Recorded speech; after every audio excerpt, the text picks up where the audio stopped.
Olá, boa noite. O Ideias da Aldeia de hoje está começando para as 22 cidades do Acre. E hoje no programa eu vou conversar com o Coronel Romário Célio, ele que é o comandante da Polícia Militar do Acre. Boa noite, Coronel. É um prazer recebê-lo aqui no programa. Boa noite, o prazer é nosso, primeiramente por estar aqui num programa de tão grande audiência. Como você acabou de frisar, nos 22 estados, isso nos oportuniza falar para esses 22 municípios. E depois para esclarecer para a sociedade os nossos pensamentos, as nossas ideias, aquilo que a gente pretende fazer à frente da Polícia Militar. Coronel Romário, o senhor tem quantos anos de polícia? 20 anos de Polícia Militar, 20 anos. Mas eu comecei a minha vida militar em 1981. Então já se vão aí 26 anos Uma larga de militar. Experiência, né? Alguns dias, né? Essa experiência também soa como velho já, então... Mas a gente aprendeu muito, continua aprendendo e estamos sempre abertos a aprender ainda mais, né? Porque nós acreditamos que ninguém saiba tanto que não possa aprender. Sem dúvida. O senhor me contava antes de começar a entrevista que é um homem das ruas, teve uma passagem muito grande por esse trabalho de policiamento nas ruas. Isso ajuda para o trabalho que o senhor quer implantar agora à frente do comando? Eu creio que sim, porque eu falei para você antes, a minha vida inteira foi trabalhando nas ruas, combatendo o crime de frente. Então nós temos um embasamento teórico, mas nós não temos apenas o embasamento teórico, nós temos também a prática do dia a dia. E nós costumamos falar sobre isso, principalmente quando vamos conversar com a nossa tropa em instrução. Recentemente eu fui instrutor da matéria de gerenciamento de crises para o CFS. E eu dizia, olha, apesar... CFS é o quê? Desculpa. Curso de Formação de Sargentos. E eu dizia para eles, apesar da doutrina dizer isso não funciona porque eu testei, eu coloquei em prática e vi que o melhor caminho não é esse outro lado aqui. Então a gente pode contribuir com essa nossa experiência. Bom, Coronel, com 20 anos de experiência, é possível fazer essa análise que eu vou perguntar agora. Em 8 anos de administração Jorge Viana, quais os avanços que nós podemos destacar na Polícia Militar? Eu converso isso com a minha tropa. Eu digo, olha, eu sou de um tempo em que eu tirava serviço de fusquinha, né, com um revólver velho e 3 munição no tambor do revólver. Se eu quisesse mais, eu teria que comprar e sempre comprei, porque eu acredito que o policial pode ser relapso com tudo menos com a própria vida. Então eu tinha que comprar minha munição para tirar serviço. Às vezes esse fusquinha tinha um pneu furado e às vezes a gente era obrigado a tirar dinheiro do bolso para mandar consertar o pneu da viatura para trabalhar. Hoje eu vejo com muita alegria, com muita satisfação, por exemplo, ver o soldado passar dentro de uma viatura Frontier Nissan com ar-condicionado, né? Me deixa muito satisfeito. E esse mesmo revólver velho, ele foi substituído hoje pela pistola .40, que é o top de linha do Brasil. As nossas INAs antigas foram substituídas pela FAMAI .40, os nossos FOs, velho, mosquetão, antigamente falado, as pessoas antigas se lembram bem desse termo, foram substituídos pelo nosso fuzil 556 e pela nossa carabina. Ou seja, hoje nós temos um equipamento de ponta. Colete, então, nem se falava em ter colete. Então, hoje nós temos colete à prova de bala, temos o capacete balístico, temos escudo balístico. Em resumo, os avanços foram muito grandes. Se eu disser que nós já temos todos os meios necessários, eu diria que nós necessitamos de muito mais coisa ainda. Até porque a demanda na área de segurança pública ela é muito grande e é sempre crescente, né? Mas eu também entendo que o buraco era muito fundo. Hoje nós já tivemos oportunidade, a sociedade toda sabe, de por ocasião de um problema ocorrido no vizinho estado de Rondônia, mais precisamente no presídio Urso Branco, nós emprestamos o nosso material para o vizinho estado de Rondônia. Nós chegamos a emprestar material? Chegamos a emprestar material, nós estivemos lá pessoalmente, com a nossa tropa lá, com um pequeno efetivo, e se fosse necessário, nós estaríamos enviando tropa para resolver a questão do estado de Rondônia, assim como nós agora tivemos também a grata satisfação, o orgulho de mandar para a Força Nacional 20 policiais integrantes da nossa briosa Polícia Militar. É verdade. E os investimentos no indivíduo policial, no homem, também aconteceram? Na formação, na qualificação desse pessoal? Eu digo para todo mundo que nós passamos muito tempo aqui com o investimento na área de recursos humanos muito baixo. Muito baixo. Hoje, quase todos os nossos policiais são formados, são capacitados na área de direitos humanos. Quase todos os policiais são capacitados na parte de técnica de abordagem e demais cursos. Nós temos soldado nosso aqui que já fez o curso de sinofilia, fora daqui do estado, né? Nós tivemos policiais nossos formados no BOPE, no Rio de Janeiro, tivemos policiais nossos que foram fazer curso de ações táticas no Piauí. Em resumo, nós temos a nossa tropa hoje muito bem formada e quem corrobora com essa nossa afirmação é a própria Força Nacional. Nós temos aqui integrantes da nossa Polícia Militar que são até instrutores da Força Nacional. Coronel, e para a gente ter uma ideia do dia a dia do policial militar, quais são as principais ocorrências, quais são os principais problemas enfrentados no dia a dia do policial militar no Acre? Bem, o nosso CIOSP, que é um outro grande avanço, né, nós temos um Centro Integrado de Operações de Segurança Pública, e esse órgão, toda segunda-feira eu recebo a estatística das ocorrências. E nós vemos ali que a grande maioria das ocorrências que nós atendemos, ela é de averiguação. Ou seja, o nosso povo, apesar das pessoas, algumas pessoas insistirem em afirmar que o índice de violência no nosso estado é grande, mas não é. A grande parte dos nossos integrantes são pessoas de bem, são pessoas ordeiras e pacíficas. Infelizmente, em cada bairro tem 2 ou 3 cidadãos que destoam desse conjunto. Recentemente, na terça-feira, nós fizemos a apreensão de uma quadrilha no bairro Wilson Ribeiro, que vinha causando todos os transtornos naquele bairro. E eram 4 pessoas. Uma vez retirada de circulação, a paz voltou a reinar numa tranquilidade muito grande, né? Então, a maioria das ocorrências que o policial atende é essa. Evidentemente que aumentaram um pouco a questão do furto, mas eu atribuo isso a uma série de fatores, né? Uma delas é que, como eu falei, o nosso povo ainda é muito simples, o povo é muito humilde e muito puro. É comum nós chegarmos em agência bancária e observarmos alguns fatores. O cidadão que está na boca do caixa, ele pede para a primeira pessoa que estiver do seu lado para que o ajude numa dificuldade, né?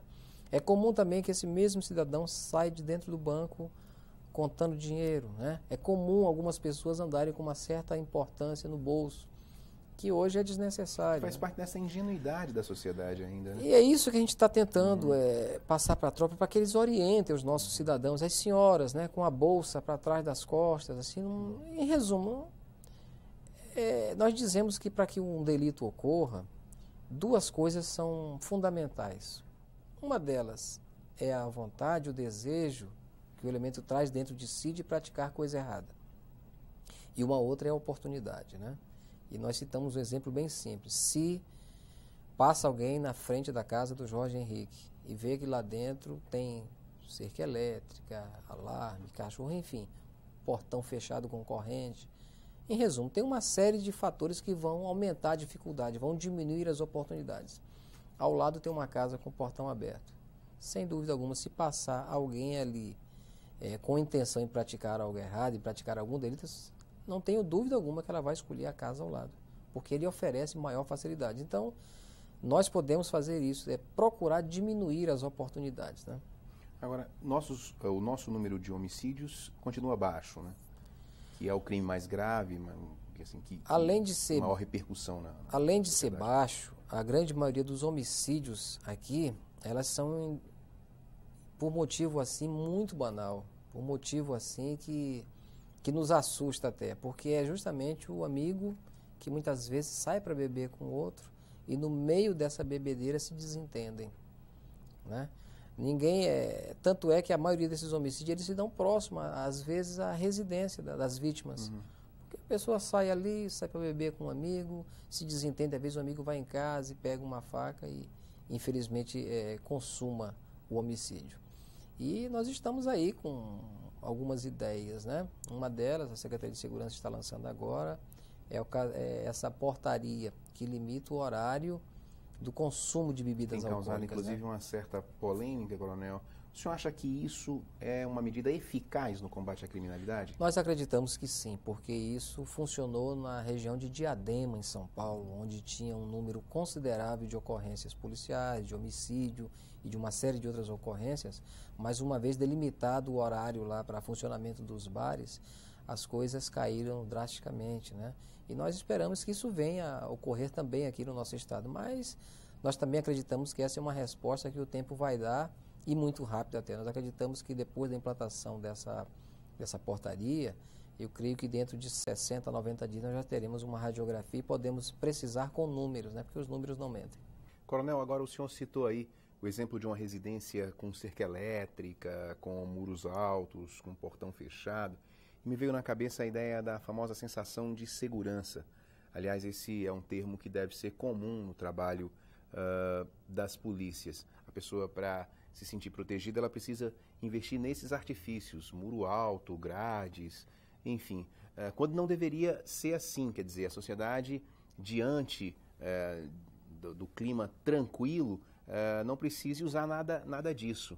Então, eu queria perguntar, o que fazer para se alcançar essa sensação de segurança? Perfeito. Eu digo que você deixou muito bem claro, segurança é um sentimento. E eu digo para as pessoas que não é a polícia quem proporciona segurança, é uma série de fatores, né? A gente observa bem que os locais mais violentos, não no estado do Acre, mas no Brasil inteiro, os locais mais violentos são aqueles onde o Estado se faz mais ausente. Quando em um determinado local o único órgão governamental a se fazer presente é a polícia, as coisas não caminham muito bem. E eu diria que o primeiro passo para que a sociedade se sinta bastante segura são as famílias. Seria a questão da inclusão das famílias. Sabendo se as pessoas estão criando os seus filhos para serem cidadãos de bem ou viverem às margens da sociedade, né? É comum até, não diria comum, mas não é muito difícil, e eu já tive esse desprazer de ver a mãe dizer que o menino com 10 anos ela não pode mais com ele, né? Então, ou seja, às vezes acontece de falhar a família, de falhar a escola, falhar uma série de coisas, e aí a polícia tem que dar jeito. Então as coisas não funcionam bem assim não. Nós fazemos parte de todo um sistema, nós somos apenas uma pequena engrenagem, que tudo tem que funcionar corretamente, né? Eu digo para as pessoas que eu estive várias vezes no Rio de Janeiro, nunca vi ninguém ser morto, nunca vi ninguém ser assaltado, nada. Mas a sensação de insegurança lá é muito grande, né? E algumas coisas aqui corroboraram também para que tivesse aumentado a questão do furto na nossa cidade. Uma delas, graças a Deus, o estado do Acre não tem problema de atraso de salário, graças a Deus, né? Eu me lembro que saiu uma manchete em dezembro nos jornais da capital dizendo que o governo já iria pagar o 13º e o salário de dezembro. E aquilo me deixou preocupado. Eu falava com o nosso comandante, o Coronel Rodrigues, na época. Eu dizia, olha, isso aqui é muito perigoso para nós. Porque hoje, com o advento da informática, todo mundo está lendo essa informação. E nós sabemos que vários estados tinham dificuldade de pagar, acho que não tinham pago nem novembro ainda. Quando o Acre já dizia, olha, até tal dia está sendo pago o décimo e o salário de dezembro. Então, ora, e é muito simples, se o progresso, ele traz coisas boas, mas também tem o ônus. Claro. Se a questão dessa, graças a Deus, mais uma vez, o fato de estarmos com salários em dias é muito bom, mas também desperta a cobiça de meliantes, né? E nós, de vez em quando, colocamos a mão em alguém que não é do Estado, é de fora do Estado e vieram para cá movidos aí por essas manchetes. Bom, Coronel, nós vamos fazer um breve intervalo, mas vamos continuar a conversa no próximo bloco. Não saia daí, o Ideias da Aldeia volta daqui a pouquinho.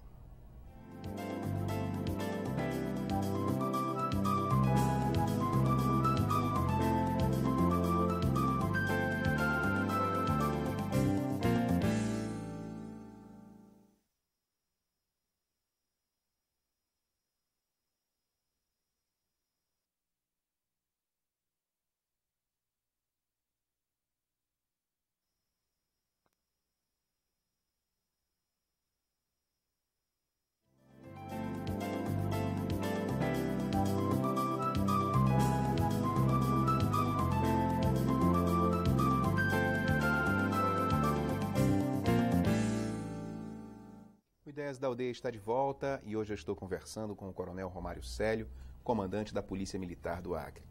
Coronel, no bloco anterior, o senhor fez uma análise dos avanços nesses últimos 8 anos e é sempre bom fazer um paralelo com os outros estados do Brasil. Como é que a nossa polícia está em relação aos demais estados brasileiros? Olha, eu não conheço assim tantas polícias, né? Eu conheço algumas da região norte, aqui eu já estive em praticamente todas. Conheço o centro-oeste e algumas do sudeste. E eu posso dizer que nós não deixamos nada a dever aos demais estados. Recentemente, o Major Paulo César, por exemplo, esteve no Rio de Janeiro fazendo o curso superior de polícia e obteve o primeiro lugar. Né? Olha só. Pois é, mas nós temos também outros oficiais formados em outras academias que também foram primeiro lugar de turma já.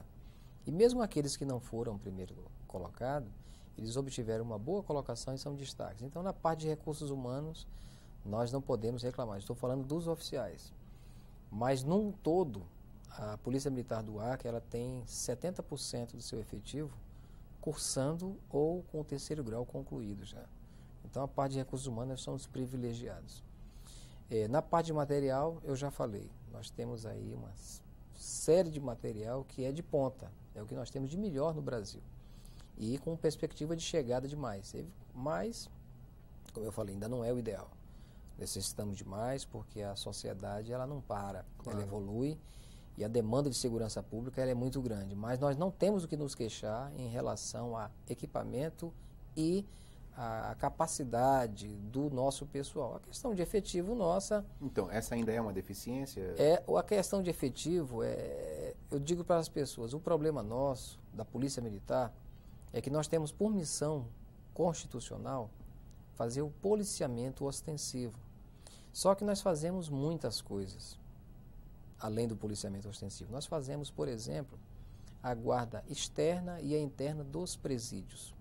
Então, a penal, como é conhecida, né? A Unidade de Recuperação Social Francisco de Oliveira Conde. Há 8 anos atrás, nós tínhamos 400 reeducandos ali dentro. Hoje nós temos em torno de 1.700. Nossa. Então veja aí o quanto cresceu, o quanto as polícias, eu não falo só a Polícia Militar, o quanto as polícias trabalharam e o quanto o judiciário julgou e pessoas foram condenadas. Então, ou seja, demonstra que tem funcionado essa parte, né? Mas se para cuidar de 400 eu necessitava de um efetivo, para cuidar de 1.700, evidentemente que eu necessito de um efetivo maior ainda, né? Não bastasse isso, aumentaram ainda a questão dos presídios e das pousadas. Claro. Nós temos hoje o Antônio Amaro Alves, nós temos lá, eu não sei qual é o nome dela, mas é conhecida carinhosamente por Papudinha, né? Temos outras casas. E também, já brevemente, estará sendo inaugurado o Centro da Arquinho. Então, isso tudo depende de pessoal, né? Mas já estamos estudando, o governo está sensível a essa questão de o que nós devemos fazer para captar um efetivo maior. Porque nós necessitamos de um policiamento ostensivo maior. O que reduz a questão dos índices de violência é policiamento ostensivo. É a passagem de viatura, é a passagem do homem a pé, de bicicleta, a cavalo, é a presença de soldados nossos no parque nos parques, né? Podemos até falar no plural agora, né? Não é no parque, é nos parques. Então necessitamos de gente nas ruas mesmo. E é isso que vai, com certeza, diminuir ainda mais a questão dos índices de violência e aumentar essa sensação de segurança. Agora, a sociedade busca uma polícia mais próxima, que converse melhor. E nós temos alguns programas interessantes nesse sentido. O Policial da Família, por exemplo. Esse tipo de projeto tem dado resultado? Nós já podemos identificar bons resultados a partir dessas experiências? Provida, Policial da Família? Sem dúvida. Você falou do Policial da Família, falou do Provida, mas tem um também que é de suma importância, que é o PROERD, né? O PROERD é o que prepara as nossas crianças a dizerem não às drogas. Esse está dentro das escolas? Esse está dentro das escolas, que acreditamos, seja o caminho mais viável, né? Se me permite, eu me lembro que eu morei em Mato Grosso muitos anos, praticamente fui criado em Mato Grosso, e tinha uma senhora lá chamada Dona Ninita. E a dona Ninita veio do interior do estado, mudou-se ali, mora até hoje lá, vizinha minha mãe. E tinha uma série de irmãs dentro de casa. E me desculpe a sinceridade, mas eram muito feias as bichinhas. E a dona Ninita dizia para essas meninas, olha, vocês têm que sair, vocês não andam, como é que vocês vão se casar desse jeito? Vocês têm que sair para a rua, ver se arrumam menos polícia. Eu não esqueço nunca dessa frase dela, né? Ou seja, a sociedade, ela via o policial de uma maneira... A referência era a pior possível. Era a pior possível, né? O pai chegava e dizia, olha, esse menino não tem jeito, não serve para nada.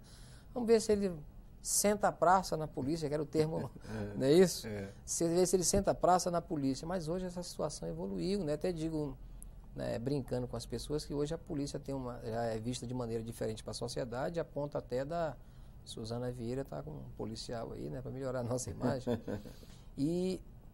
E no último concurso, nós tivemos aí mais de 25 mil candidatos para 500 vagas. Então, veja bem. E eu acabei de falar aqui, o grau de instrução do policial hoje é totalmente diferente. Agora, algumas coisas, além desse resquício cultural, algumas coisas ainda contribuem para isso. Ainda tem mãe que diz, olha, menino, fica quieto, senão eu chamo a polícia. Né? Então, tem os resquícios culturais e também tem algumas coisas. Por exemplo, talvez essa estrutura que eu estou usando, a farda, essa estrutura pesada, né, que nós herdamos do Exército, talvez ela seja muito pesada para eu estar em conversa com a sociedade. Talvez essa estrutura devesse ser usada apenas para as operações de choque, digamos assim, e para o soldado. Suavizar essa relação, exato, né? E para o soldado, no dia a dia, talvez, isso nós estamos em estudo e vamos colher opiniões mesmo, dentro e fora do quartel, para que talvez uma farda mais suave, né, mais social e um tecido menos quente, né? Talvez ela venha adequado, inclusive, mais, ao nosso, sem dúvida, adequada à nossa filme, realidade. E vamos consultar até estilistas, pessoas aí que entendem bem da matéria. Quem sabe dessa maneira a gente não consegue aproximar ainda mais a polícia da sociedade, porque é a nossa intenção. O cidadão, ele tem que olhar para o policial e se sentir seguro e sentir que ali tem um parceiro. Claro. Né? Não pode ver o policial com resquícios, não pode ter medo, absolutamente. E o policial, se ele já foi em outrora, ele disse que ele chamava de o inimigo até, às vezes era até chamado de inimigo, né? Mas isso está se acabando. Né? Como eu falei, depois de que foi exigido o 2º grau, depois que grande parte do efetivo está concluindo ou já concluiu o 3º grau, essa distância ela tem diminuído, mas nós temos aí um longo caminho a ser percorrido. Coronel, uma situação que ainda choca muito é a violência policial, a chamada violência policial e aí os maus policiais. No Acre, como é que é essa situação? A polícia pune a polícia? Perfeitamente. Nós temos lá no setor a nossa corregedoria. Porém, isso não é um privilégio né, da Polícia Militar do Acre. Né? Basta ver o que aconteceu em Londres com um brasileiro. Claro. Né? Então, isso é um problema mundial até. Né?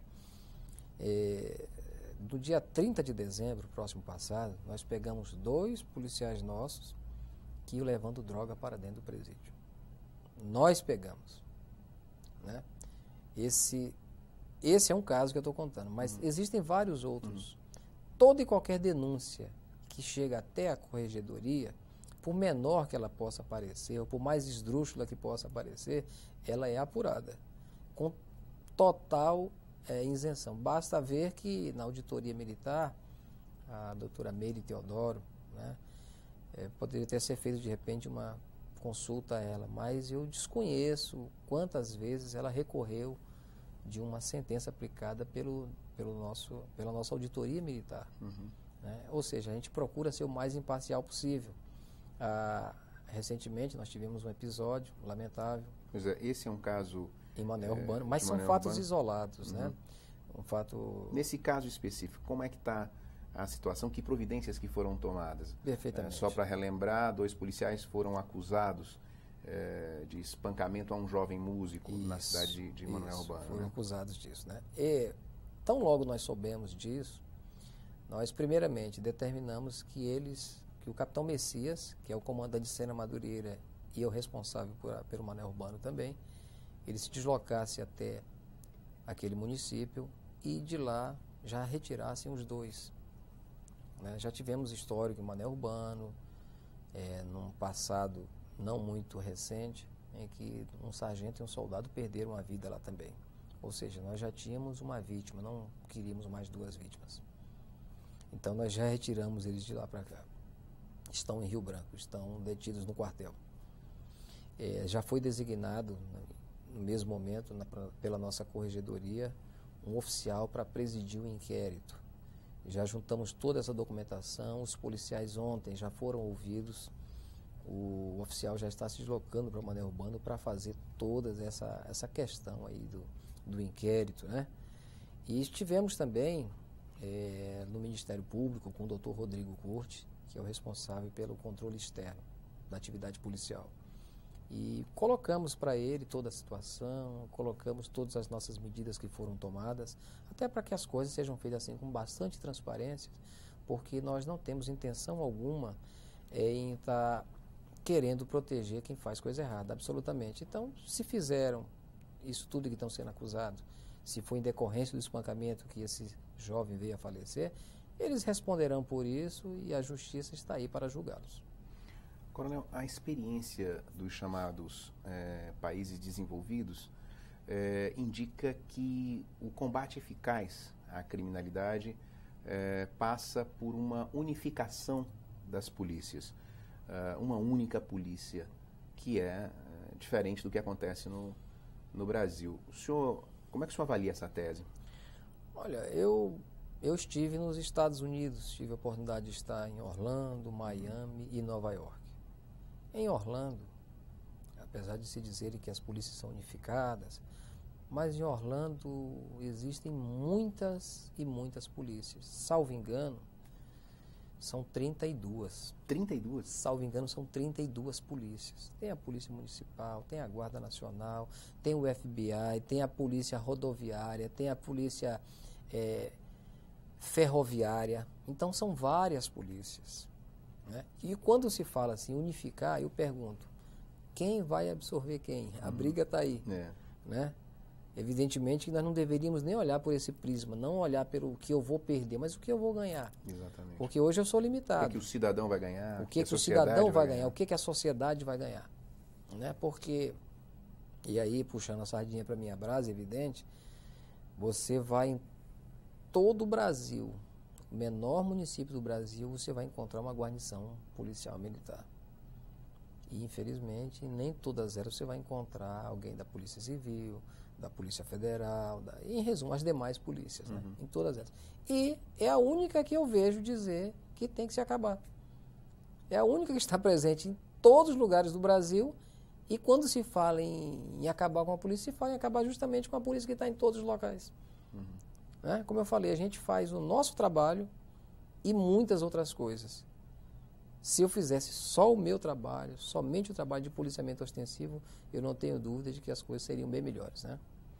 Coronel, nosso tempo está chegando ao fim, mas eu queria encerrar perguntando quais são, o senhor agora que está à frente do comando, quais são os próximos desafios da Polícia Militar? Perfeitamente. Eu creio que a Polícia Militar, ela precisa dar um salto de qualidade. E eu não tenho dúvida alguma de que nesses próximos 4 anos nós temos uma oportunidade muito grande, né? Não por conta da minha pessoa, mas por conta do nosso governador, que é uma pessoa muito técnica, uma pessoa muito sensível. E nós temos o compromisso de assessorá-lo com a verdade. Eu acho muito complicado quando você tenta colocar a sujeira para debaixo do tapete. E isso nós não vamos fazer em hipótese alguma. Nós temos um compromisso muito grande com a tropa, que nos deu muito. E temos esse compromisso de retribuir um pouco do muito que a tropa fez por nós. Então eu tenho uma dívida de gratidão com a tropa muito grande e eu pretendo retribuir, pretendo dar condições ao policial que muitas vezes atua só, que muitas vezes tem frações de segundos para decidir o que fazer numa ocorrência, e com adrenalina altamente elevada, e com um detalhe, se ele decide, ele tem uma possibilidade de erro, mas se ele não decidir, ele já errou. Então a gente pretende dar um salto de qualidade nessa questão de melhor preparação desse policial, de capacitá-lo, porque é ele quem vai vender, é ele quem vende a imagem da Polícia Militar. Coronel Romário Célio, eu queria agradecer muito a sua participação aqui no Ideias da Aldeia. Muito obrigado, é sempre um prazer para nós. Bom, queria agradecer a você em uma das 22 cidades do Acre que nos acompanhou até agora. Obrigado pela companhia, boa noite e até a próxima.